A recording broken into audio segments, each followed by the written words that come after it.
Now there's 7 personality traits that can be developed to attract high value partners. I don't want to change my personality to attract a man. Great. I am not trying to change who you are as a person to attract a man. Instead, these traits can be actually developed to help you build a healthy, long-lasting relationship. Keep watching.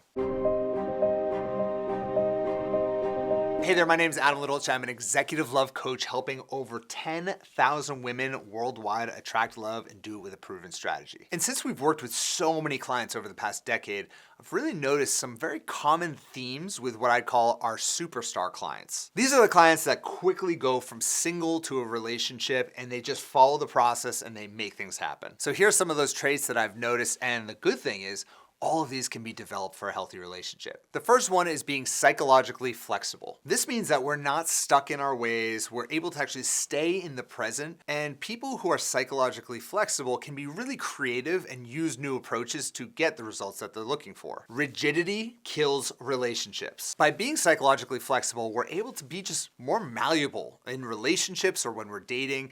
And this is especially important when we're getting out there and we're dealing with some setbacks in our love life or some of those unhealthy thoughts we might get if we go on a date and it doesn't work out. And this is also important in relationships. Let's say, for example, your partner forgets your anniversary, okay? Today that has happened like 100,000 times worldwide, all right? This happens a lot. But if you're not psychologically flexible, you might end up going down this rabbit hole in your brain thinking that he doesn't love me or the relationship is over. But if we're psychologically flexible, you might just realize he's just being a dope. He's being a guy and he forgot. And of course he loves you. And I'm not saying it's okay to forget the anniversary, all right? It's just really helpful to have some flexibility when you're in relationships and be able to reframe situations in a positive note. The second one is being curious. Now there are 2 types of people who go on a date. The first type is the interviewer. They are just trying to get information from the other person to check off their boxes. And then there's the second type. And this is the type of person who goes on a date and is just curious about the human being that's across from them and really wants to seek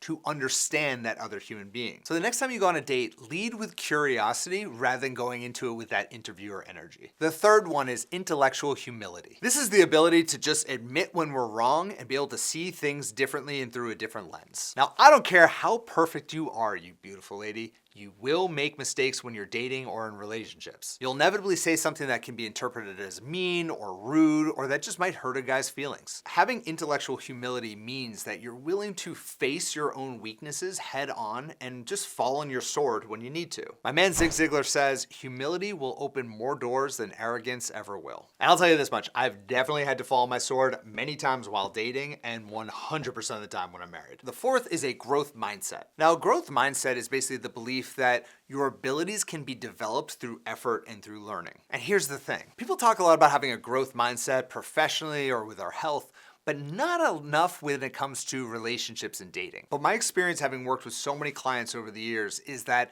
dating and relationships are just a skill that can be developed. So if you are ready to grow those skills and start to develop the ability to date with a strategy, I challenge you right now, head on over to thelovesteps.com. I have a step-by-step training there that's going to walk you through our 7 steps to get out there and attract love and do it with a strategy. Number 5 is a woman who challenges her guy. Let me tell you something. A yes woman is boring. A no woman is exhausting. A woman who thoughtfully calls you out on your BS with loving support is totally enchanting to a man. And I get it. This requires some courage to do it. But I challenge you. If you go on a date with a guy and he's bragging about all the things he's done a little bit, call him out a little bit. Challenge him a little bit. Don't be afraid to kind of ruffle a few feathers, because I guarantee if he's the right type of guy for you, he'll actually appreciate it a little bit. Number 6 is being self-sufficient. Now look, I think a healthy relationship is when 1 + 1 = 3. But in order for that to happen, each person must be a 1. They gotta have their own independent life, their own social circle, their own hobbies, their own interests. Same with the other partner. And when you have that, then suddenly when they come together, the relationship is much bigger than the individual parts. And finally, number 7 is having what I call a youthful mindset. Now notice I say youthful mindset and not being young. Now here's the deal. Many of our clients are in their 50s, 60s, 70s, and beyond. But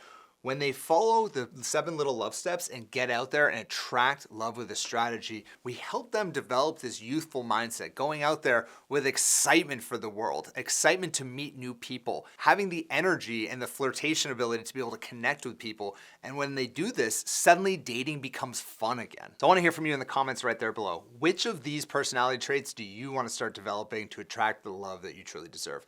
Post in the comments. I'll speak to you next week. Bye-bye.